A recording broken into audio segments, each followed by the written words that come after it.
Howdy.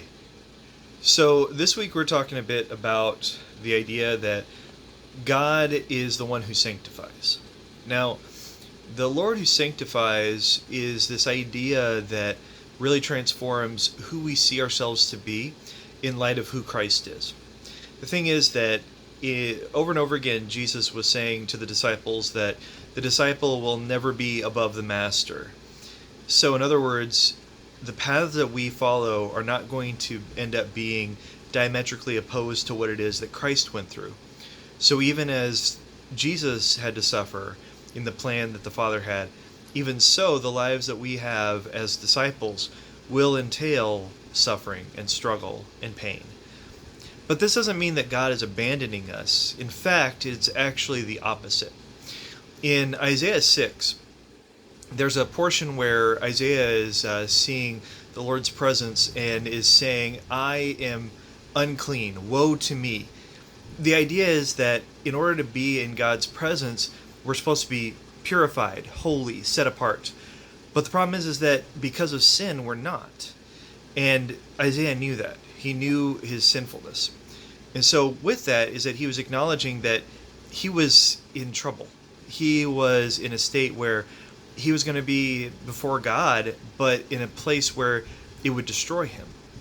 And so what ends up happening is that there's a messenger who ends up bringing a coal to his lips. And it ends up basically giving this perception that through this fire, through this refinement, through this purifying act, Isaiah was going to be made sanctified and holy before God. And the thing is that we know that the truest sacrifice, the one that has truly made us holy in God's eyes, is his Son, Jesus Christ. And following that, we know that by going through the various trials and struggles that we have, God is transforming us, changing us, shaping us, not in order to prove that, that we love him, but rather as a reflection of that love that he's already given us. The thing is that we face a lot of issues where we are struggling with how we're going to get through. We're looking for hope. We're looking for possibilities. We're looking for perseverance.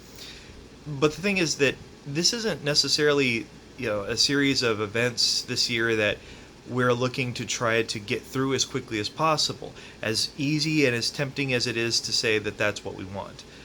In reality, what we're actually looking at is the idea that God is doing amazing things by refining us, by shaping us, by changing us.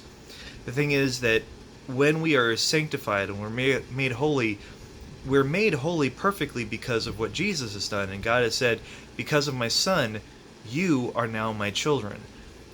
And now in that, God is now taking the experiences that we go through and is shaping us, molding us. The thing is that Jesus said, are you going to be able to take the cup from which from which I drink? And his disciples were saying yes. And in reality, that was what was going to happen to his disciples.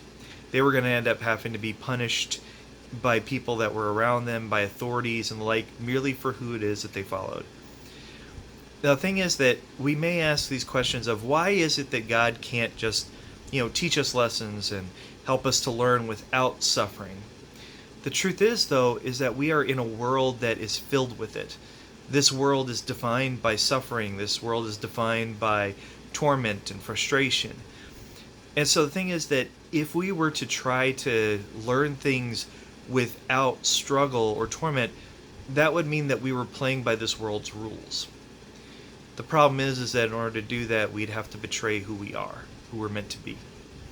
So as we're thinking about what it is for God to make us holy, what we realize is that even as who Jesus is ended up going against what all the earthly powers were wanting, and it ended up leading to his crucifixion, even so, the more that we are changed and shaped, the more that God is going to utilize struggles and frustrations to do that.